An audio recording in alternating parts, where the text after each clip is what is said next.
Juan capítulo 1, versículo 50, dice la palabra de la siguiente manera: respondió Jesús y le dijo: porque te dije, te vi debajo de la higuera, ¿crees? Cosas mayores que estas verás. Juan 14, 12 dice: de cierto os digo, el que en mí cree, las obras que yo hago, él las hará también, y aún mayores cosas hará, porque yo voy al Padre. Puede sentarse, amén. Quiero hablarles esta noche con el tema: los tres enemigos de tu destino. Posiblemente habrán más enemigos, amén, pero en esta noche quiero hablarte de tres enemigos de nuestra propia vida que nos impiden alcanzar o ver lo que Dios tiene para con cada uno de nosotros. Pero en los dos pasajes, en Juan capítulo 1, versículo 50, Juan capítulo 14, versículo 12, el fundamento de estas palabras están basadas en las palabras de Jesús. Es decir, que no fue un discípulo, no fue un apóstol, fue Jesús mismo que dio esta declaración para la iglesia. Esta declaración es para usted y esta declaración es para mi vida. Y cuando entendemos que las palabras de Jesús no son cualquiera palabras, amén, debemos de entender que cada vez que Cristo hablaba en las ciertas Biblias, usted va a ver las palabras de Jesús en rojo. Jesús no habló muchas veces, pero cuando él hablaba, estaba estableciendo algo en la vida de los que lo rodeaban, y de la misma manera estableciendo palabras que iban a bendecir la iglesia en un futuro, es decir, para su vida y para con mi vida. Y uno de los mayores problemas, lastimosamente, de la iglesia en todos los tiempos es que muchas veces difícilmente creemos en las promesas de Dios, pero fácilmente abrazamos el engaño del diablo. Mire qué ironía, a veces dudamos de las promesas y de las palabras de Dios, pero abrazamos fácilmente y muy rápidamente el engaño del diablo para con nuestras vidas. Pero cada promesa de Dios encierra grandes bendiciones. Cada promesa de Dios establece grandes cosas. Y es lo que Cristo está diciendo. Es lo que Cristo está declarando al hablar a los discípulos, pero a dirigirse a la iglesia en el futuro. Él dice: si tú crees, tú tendrás la capacidad de hacer mayores cosas que la que yo, Cristo, en esta tierra he hecho. Son palabras de un gran peso. Son palabras que conllevan a poder ver el poder de Dios en nuestras vidas. Dios nunca nos va a hablar de cosas pequeñas. Lo he dicho anteriormente y lo vuelvo a repetir: Dios siempre nos va a hablar de cosas grandes. Dios nunca va a hablar de problemas, Dios siempre habla de solución. Cada vez que Dios habla va mucho más allá de lo que el hombre puede ver, lo que el hombre puede decir. El conflicto no es con el mensaje ni el mensajero. El conflicto muchas veces somos nosotros el receptor del mensaje de Dios. Y debemos de desarraigarnos de la cultura terrenal y permitir que la cultura del cielo se establezca en nuestras vidas. Porque si hay algo que a veces el ser humano no entiende, y el ser humano común y corriente está correcto que no lo entienda, pero nosotros que somos la iglesia de Dios no podemos ver, no podemos pensar, ni podemos hablar como la tierra habla. Porque en el cielo se habla diferente como se habla en la tierra. Te lo vuelvo a repetir porque es muy importante entender esto como base de este mensaje. En el cielo se ve diferente como en la tierra se ve. En el cielo se habla diferente como en la tierra se habla. Nosotros hablamos de problemas, en el cielo siempre se habla de milagros. Nosotros hablamos de enfermedad, en el cielo se habla de sanidad. No hay nada que nosotros podamos ver muchas veces por los enemigos que tenemos en nuestra vida. Y lastimosamente tenemos, mire, una genética generacional que debemos de romper. Nosotros los hispanos, los latinos, con mucho orgullo que a veces tenemos, acarreamos con pensamientos que no son pensamientos de Dios. Usted va a darse cuenta que lastimosamente nosotros los hispanos y nuestra generación va luchando con ese pensamiento generacional. Pero los hispanos lastimosamente tenemos a veces el pensamiento que no podemos nosotros tener grandes cosas. Que nacimos para un pan pequeño, mi papá murió así, yo tengo que morir así. Mi papá no tuvo eso, mi abuelo tampoco, pues yo tampoco. Y de generación tras generación se ha establecido un patrón que no es el patrón de Dios para con nuestras vidas. Y tenemos que romper con esa mentalidad.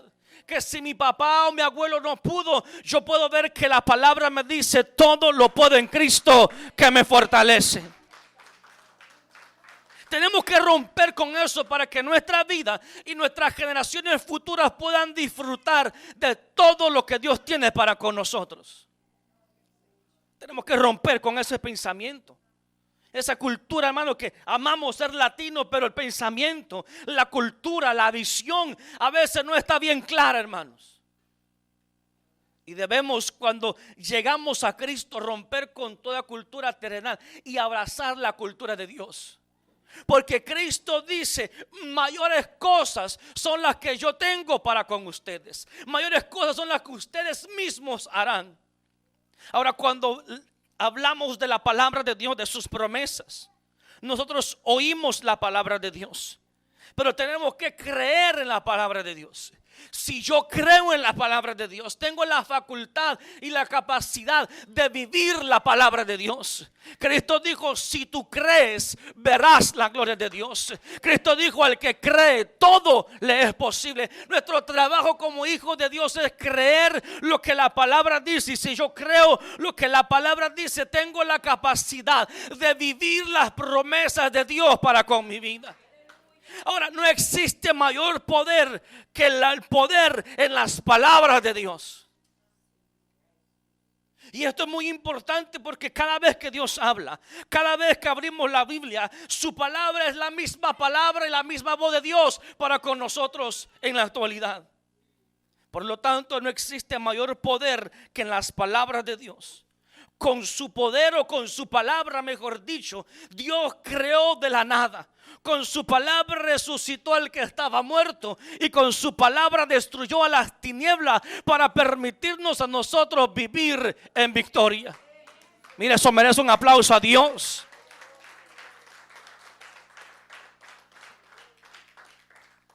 Ahora, cuando te hablo de enemigos, quiero hablarte del primer enemigo.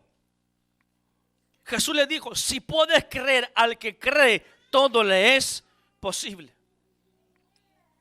Nuestros primeros enemigos son las limitaciones de la vida que a diario nosotros tenemos. La obra del diablo en contra de nosotros es con el único fin de limitarnos. Él ataca nuestra mente, él ataca nuestras emociones, ataca nuestras finanzas, ataca nuestra autoestima, ataca nuestra fe, con el fin de atacar nuestra salvación. El enemigo nos ataca a diario con el fin de sentirnos limitados. Y en el sistema en el cual vivimos, todo está alineado para que nosotros no podamos avanzar. Pero la bendición que tenemos al ser hijos de Dios es que, mire, hermano, el hombre natural siempre estará limitado. Limitado en sus recursos, limitado en sus fuerzas, limitado en sus finanzas, limitado muchas veces en lo que podemos sentir y en lo que podemos pensar. El hombre natural siempre estará limitado, y es correcto. Pero nosotros que somos hijos de Dios, no podemos andar, ni ver, ni caminar, ni palpar como a hombres o mujeres naturales. Cuando recibimos a Cristo, nos convertimos en hombres y mujeres espirituales. Por lo tanto, el hombre natural es limitado, pero el hombre espiritual no tiene límites, porque dependemos del Espíritu de Dios. El Espíritu de Dios jamás será limitado. Lo que el hombre no puede hacer, Dios sí lo puede hacer. Por lo tanto, el diablo hace todo lo posible para limitar nuestra fe, para limitar nuestro diario vivir. Y usted se dará cuenta que cuando no le alcanza, ¿qué yo voy a hacer? Cuando hay un problema de salud, ¿qué yo puedo hacer? Porque humanamente no podemos hacer nada. Pero cuando dependemos de un Dios que es todopoderoso, no hay nada imposible para Él. Por lo tanto, no estoy limitado en mis recursos cuando mis recursos vienen del cielo. En el cielo no hay límites. En el cielo siempre habrá los recursos para con nuestra vida. Lo que nos limita a nosotros, a Dios no lo limita. Te lo tengo que repetir. Lo que nos limita a nosotros, a Dios no lo limita, porque Él es todopoderoso. Donde Cristo está, donde Dios está, no existen limitaciones. Ahora bien, tal vez tú estás pensando o pensaste algún día, cuando alguien te habla de fe, cuando alguien te habla de recursos que Dios tiene, tal vez tú puedes pensar, pero usted no conoce mi circunstancia, hermano. Usted no sabe lo que yo estoy pasando. Si usted estuviera en mis zapatos, no hablaría de esta manera. Qué bonito usted habla desde el altar de que Dios todo lo puede, pero si usted estuviera en mi posición, cuando no me alcanza, cuando estoy enfermo, cuando no sé qué hacer, tal vez usted no hablaría así. Y tal vez usted está pensando así.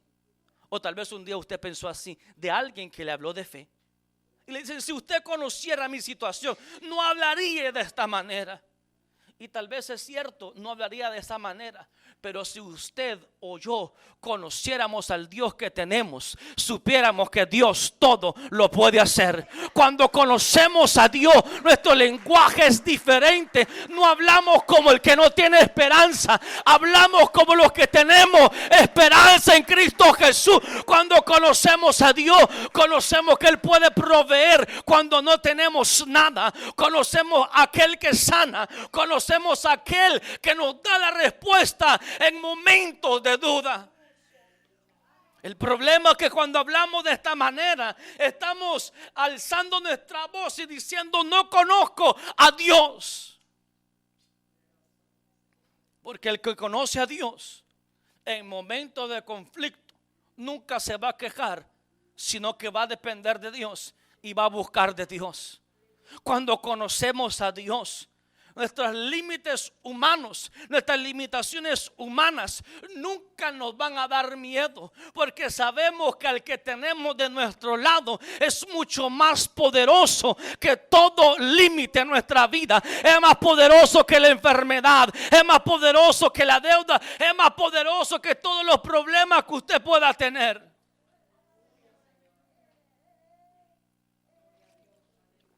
Te podrá decir que se me están acumulando, hermano. Esta frase que dicen llueve sobre mojado. Me salgo de una y entro a otra. Tengo un problema, me salgo de esto y me meto en esto. Mi pregunta es, si al salir del problema que tuviste, conociste a Dios.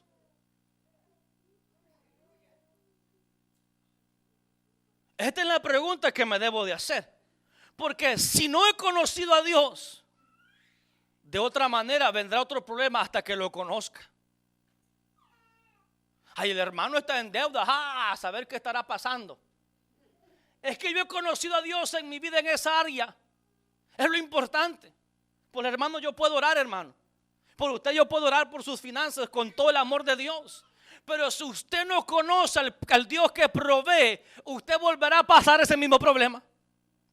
Problema no resuelto es problema repetido. Ahora, la próxima vez que tú te enfrentes a un problema, tendrás que terminar de decir, es que yo conocí al Dios que resuelve mi problema. Nos enfocamos en el problema y Dios queriendo darse a conocer. Uy, esto trae reflexión, hermano. Esto trae gran reflexión. Porque si yo no conozco a Dios que provee o no lo reconozco como el Dios que provee, tendré que pasar ese mismo problema. Desde el momento que tú tienes problemas, y te hablo de finanzas como te pude hablar de otra cosa, Pero si tú pasas ese problema y no reconoces que fue Dios, lo volverás a pasar. Porque Dios no comparte su gloria con nadie. Y cada momento que nos encontramos en limitaciones, el único que tiene el poder de sacarnos del problema, del hoyo que estamos, es Dios. Y si yo no lo reconozco, Él no puede permitir que yo le robe la gloria a Él. Ahora, frente al muro de Jericó, frente a un gigante llamado Goliat, frente al mar rojo, frente a Herodes, frente a la cruz y frente a la muerte, nada ni nadie detuvieron a Jesús. Por lo tanto, Cristo no conoce limitaciones. El enemigo número uno que nos enfrentamos son nuestras limitaciones. Y créame, hermano, usted se daría cuenta si contaría cuántos límites como humanos tenemos. A diario nos encontramos con límites. Pero cuando dependemos de Dios, cuando nos tomamos de la mano de Cristo, todo es diferente. Vendrán limitaciones, pero podemos sobrepasarlas con Cristo. Dios mismo le habla a Jeremías en una ocasión. Y este es el segundo enemigo. Es un enemigo bien fuerte, que a diario a veces lo encontramos también. Dios le habla a Jeremías y Jeremías dice: oh Señor Jehová, he aquí no sé hablar porque soy niño. Y me dijo Jehová: no digas soy un niño, porque a todo lo que te envié irás tú y dirás todo lo que te mandé. No temas delante de ellos, porque contigo estoy para librarte, dice Jehová. El segundo enemigo es la duda o la incredulidad. No hay mayor problema que el cristiano pueda tener que un cristiano que duda. Porque cada vez que dudamos, aunque parece tan lógico lo que le voy a decir, cada vez que dudamos, no estamos activando nuestra fe. Y la palabra dice que sin fe es imposible agradar a Dios. Por lo tanto, cada vez que yo dudo, cada vez que yo soy incrédulo frente a lo que Dios puede hacer, no estoy agradando a Dios. Versículo 6 y versículo 7 y versículo 8 del capítulo 1 del libro de Jeremías. Dios y Jeremías tienen una conversación y Jeremías dice: yo no lo puedo hacer, como que es imposible. Pero en el versículo 4 Dios le revela a Jeremías su destino. Y cada vez que dudamos, la duda nos llevará a pelear contra lo que Dios ha dicho. Y no hay nada más irónico que peleemos contra lo que Dios ha dicho, porque nunca vamos a ganar. Porque todo lo que sale de la boca de Dios, todo se cumple a su tiempo. Que el hombre quiera o que el hombre no quiera, que el hombre reciba el llamado, no lo reciba, si salió de la boca de Dios, se va a cumplir, porque Dios cada vez que habla es con el fin de hacer lo que Él ha dicho. Lo irónico de esta conversación que Dios tiene con Jeremías es que en el versículo 4 Dios le reveló su destino. Jeremías no es como que no sabía. Dios le dijo: Jeremías, yo te he escogido como profeta a las naciones.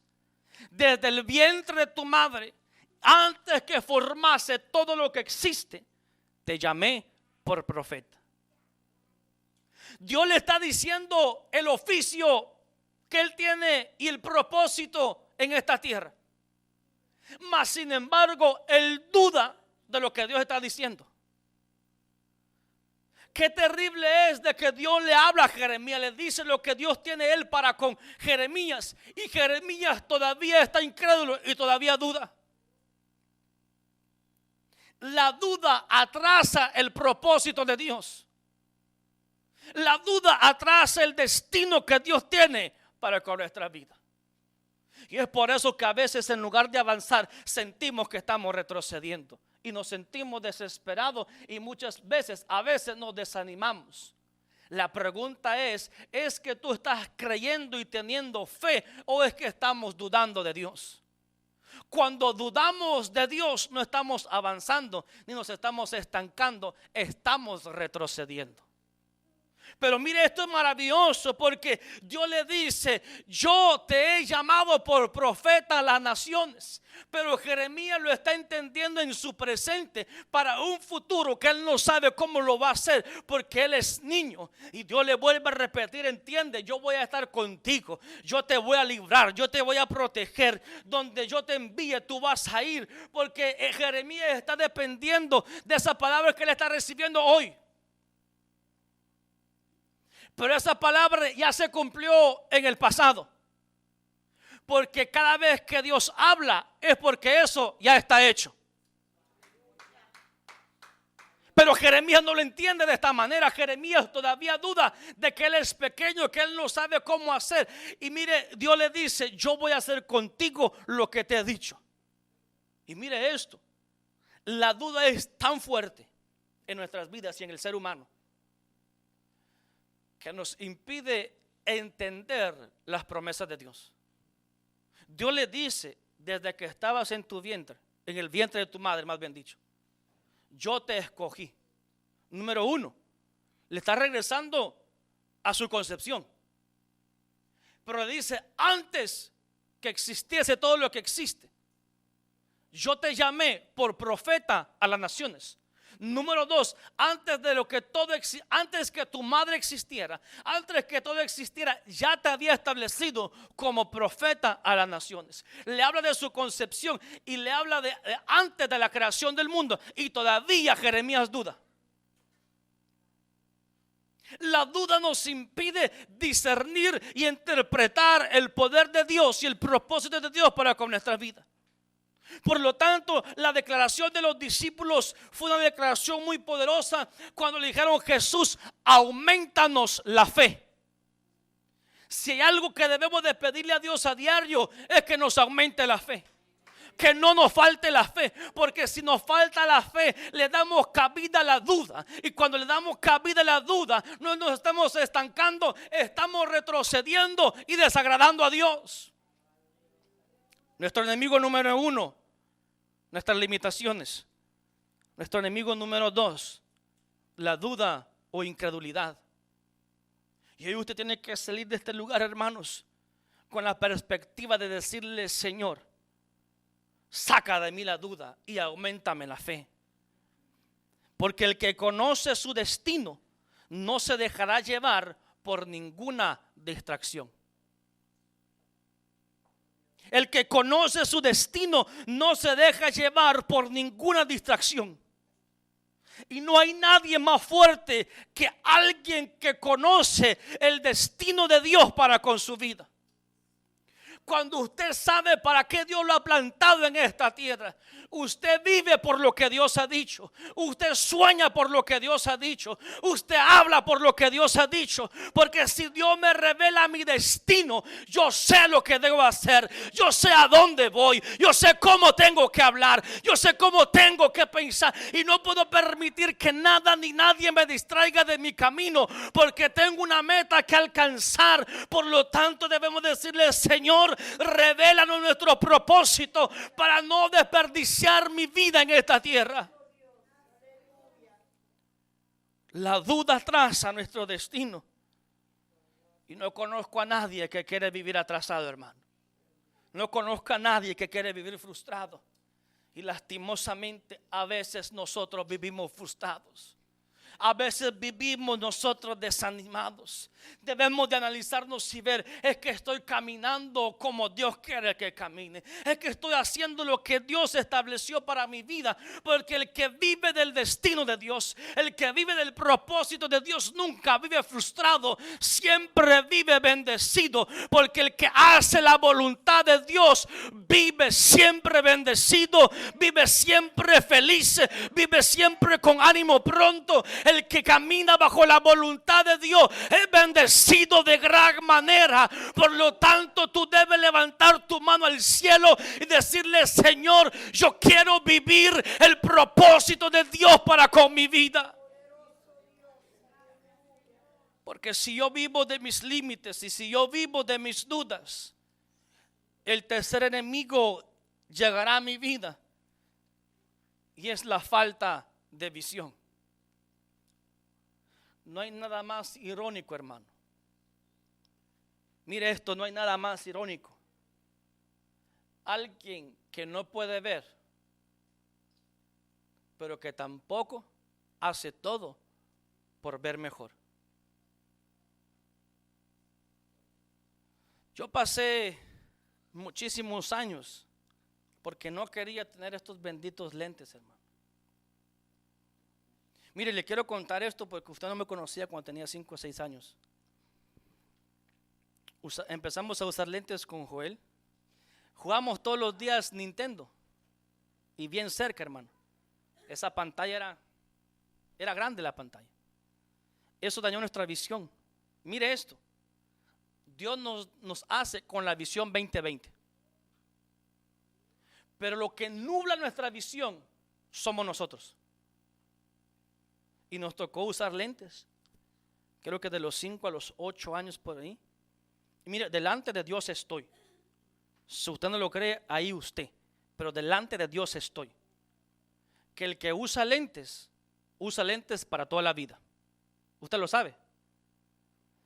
Pero delante de Dios estoy. Yo me recuerdo, en la parte derecha estaba cuando llamaron, el que vino a predicar llamó por sanidad y milagros. Nosotros no creíamos tanto, pero pasamos igual, porque ya no queríamos usar lentes, hermano. Ya no queríamos usar lentes. Y así como yo estoy frente a ustedes, regresamos a vernos y la oculista se llama. Bueno, la persona que ve los ojos nos dijo: ustedes ya no necesitan lentes. Tal como yo estoy delante de ustedes, si usted me ve tal vez nublado porque no usa lentes, pero aquí estoy yo parado diciéndole que la oración de este hermano y el poder de Dios hizo que nunca más necesitáramos lentes. Ahora bien, desde ese momento que Dios me sanó mi vista hasta los 20 años, yo nublé mi vista. No Dios, yo. No es la culpa de Dios ni es la culpa del diablo. Si no vemos claramente, es nuestra propia culpa. Y esto es muy importante, porque no hay nada más terrible que alguien que no vea y que no haga nada por ver mejor. Y a veces usted se acostumbra a ver lo mismo, sabiendo que la visión de Dios es más amplia, que la bendición de Dios es más amplia. Pero nos hemos a veces enfocado y acostumbrado a ver pequeño cuando Dios ve grande. Tenemos que cambiar nuestra perspectiva de vista y decirle al Señor: quiero ver como tú ves. Porque como Dios te ve a ti, no es la misma manera como tú te ves. Dios le dice al profeta: anda a la casa de Isaí y ahí te voy a mostrar el próximo rey que tú vas a ungir. Y dice la palabra que el profeta llega a la casa de David. Su padre abre la puerta y el profeta le dice: tú tienes hijos. Y el papá entendió que había una bendición, porque el profeta no llegaba a cualquier casa. Uy, hermano, esto está bueno. Dios, cuando toca a tu puerta, no se equivoca de casa, hermano. Porque la bendición que es para tu casa es solamente para ti y para nadie más.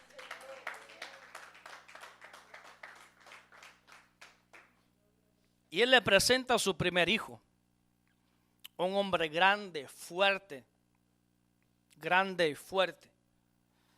Y el profeta dice: Señor, gracias, porque aquí está el ungido de Jehová. Y Dios le dice: no. Él no es el que yo voy a ungir. Y Dios le dice: porque tú no ves como yo veo. Tú ves lo externo, pero yo veo el corazón de las personas.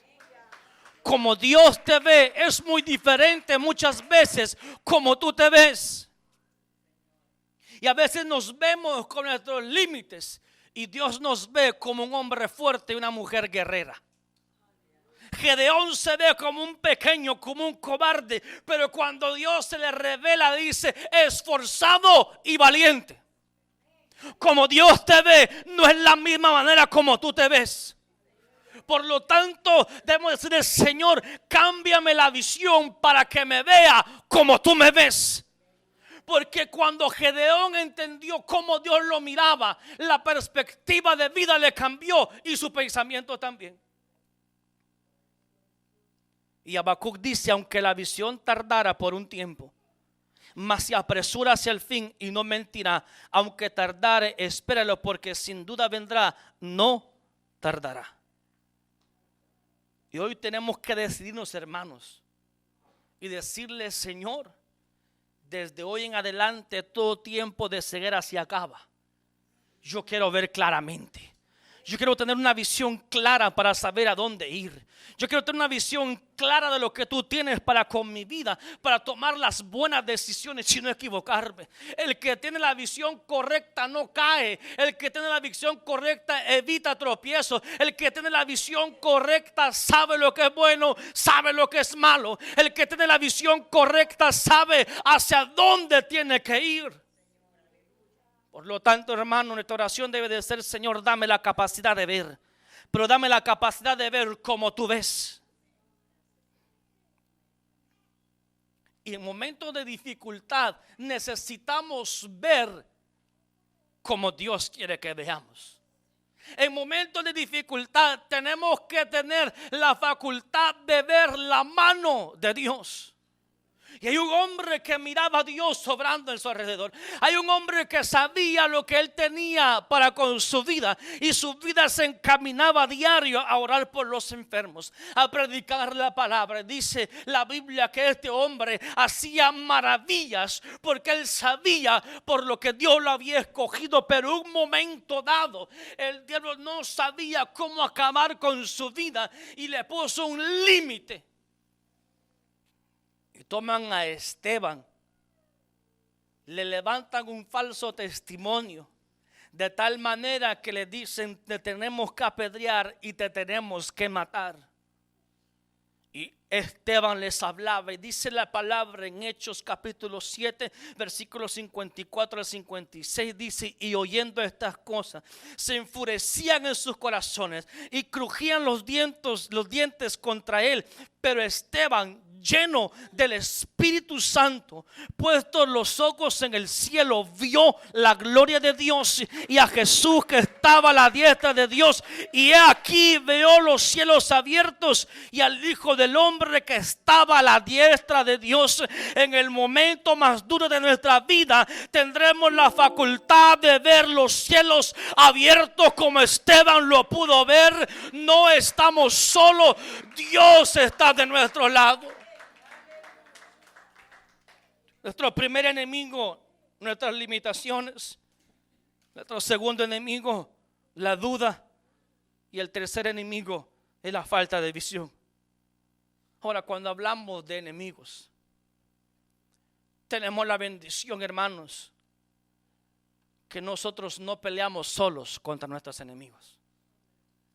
El salmista David entendió este misterio cuando era perseguido, no simplemente por enemigos invisibles, enemigos espirituales, sino por enemigos visibles también, que lo querían matar. Pero bajo la revelación de Dios, en el Salmo 60 y versículo 12, David dice: en Dios haremos proezas y Él hollará a nuestros enemigos. En el capítulo 44, versículos 5 y 7, él dice: por medio de ti sacudiremos a nuestros enemigos. En tu nombre hollaremos a nuestros adversarios. Porque no confiaré en mi arco, ni mi espada me salvará. Pues tú nos has guardado de nuestros enemigos y has avergonzado a los que nos aborrecían. El salmista sabía que cualquier enemigo que se le enfrentaba, Dios lo iba a destruir, Dios lo iba a hollar, y todos sus adversarios iban a ser destruidos. Ahora, cuando hablamos de enemigos en la palabra, habla de los que son nuestros opresores, habla de angustia, habla de adversario, habla de toda piedra de tropiezo y habla de todo lo que nos hace sentir sin salida. Pero David dice, Él hollará a nuestros enemigos. Y la palabra hollar en su definición es aplastar como un guerrero.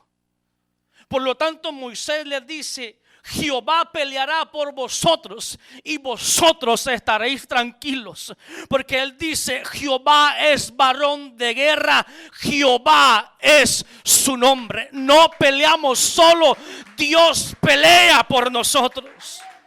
Y cuando hablamos de cosas mayores, la palabra en el hebreo es la palabra megas.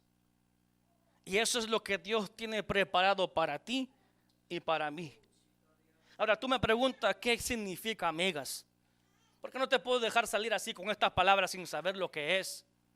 Pero esta palabra es tomar peso, es extenderse, es tener más altura, más intensidad, mayor capacidad y mayor autoridad y poder.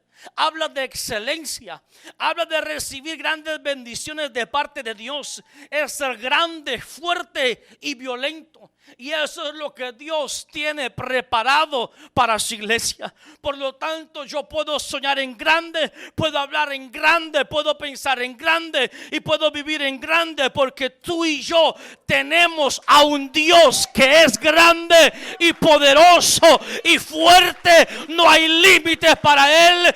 Todo es posible al que cree, y Dios nos dará la capacidad de ver claramente el propósito que Él tiene para con nuestras vidas. Ponte sobre tus pies.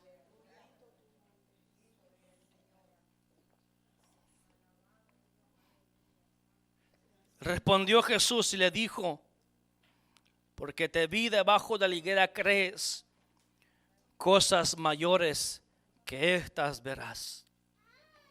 Con sus ojos cerrados, con sus manos al cielo. Que Dios nos dé la capacidad de ver claramente.